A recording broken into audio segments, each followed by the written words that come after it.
Hi friends, இன்றைக்கி எபிசோடில் நான் தூங்கிட்டேனான்னு சொல்லிட்டு விஜய் மடியிலேருந்து எழுந்திருக்கிற காவேரி அப்படி தூங்கிட்டேங்கன்னு சொல்லிட்டு சொல்கிறா. விஜய் சொல்கிறாரு, அவ்வளோ டயர்டாக இருந்திருக்கிற, இனிஷியல் ஸ்டேஜில் தான் பொண்ணுங்க கவனமாக இருக்கணும், பாதுகாப்பாக இருக்கணும், ரெஸ்ட் எடுக்கணும், நல்லா தூங்கணும்னு நெட்டில் போட்டிருக்காங்க. ஆனால் நீ வண்டியை எடுத்துக்கின்னு கடையாக சுற்றுற, தயவு செய்து ரெஸ்ட் எடு காவேரின்றாரு.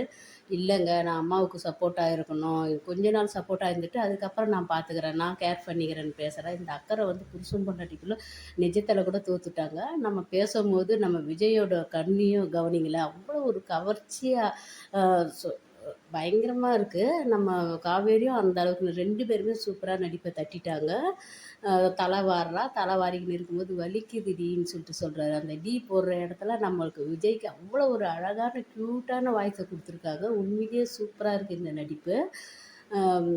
நான் அப்பாவுக்கு சப்போர்ட்டாக இருக்கிறேன்றாரு. வேணாங்க, அவங்களுக்கு தெரிஞ்சால் பிரச்சனையாகிடும். குமரமாமா கங்காவோட சப்போர்ட்டையும் ஏற்றுக்க மாட்டேன்றாங்க, அவங்க சுயமாக இருக்கணும்னு சொல்லிட்டு ஆசைப்பட்றாங்கன்னு சொல்லிட்டு சொல்கிறா. அடுத்து ஃபோன் வருது, உள்ளே வாங்கன்னு சொல்லிட்டு, இன்னமும் நீங்கள் இந்த சஸ்பென்ஸ் கொடுக்குறத நிறுத்தலையான்னு சொல்லிட்டு கேட்குறாங்க. யாரை வர சொல்லிக்கிறீங்க? உனக்கு சேரீ எடுக்க வர சொல்லிக்கிறேன்னு. எதுக்குங்கன்றா.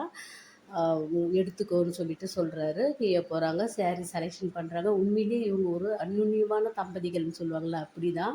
இது சீரியலாக இருந்தாலும் சூப்பராக நடிப்பை காட்டிட்டாங்க. ஆனால் இங்கே ராகினி வந்து ஒரு தேவைக்கு, ஒரு குடும்பத்தை அழிக்கிறதுக்காக, சந்தோஷத்துக்காக தான் புருஷனை நாடுறா, குத்தம் கொடுக்குறா, ஷோல்டரில் சாயிறா. இதை புரிஞ்சிக்காத அஜய், நான் ராகினிக்காக எதை ஒன்றாலும் செய்வேன்னு சொல்லிட்டு சொல்கிறாரு.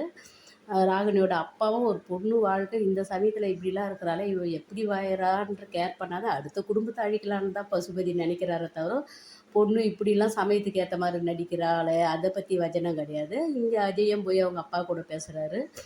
எனக்காக செய்யுங்க, விஜய் அண்ணன் மேலே பழியை போடுங்கன்னு. அடுத்ததாக விஜய் மேலே பழியை போட்டு விஜயை போலீஸ் அரெஸ்ட் பண்ணுவாங்களா? ஆனால் அரெஸ்ட் பண்ணுற போலலாம் கொண்டுன்னு வர தேவையில்ல.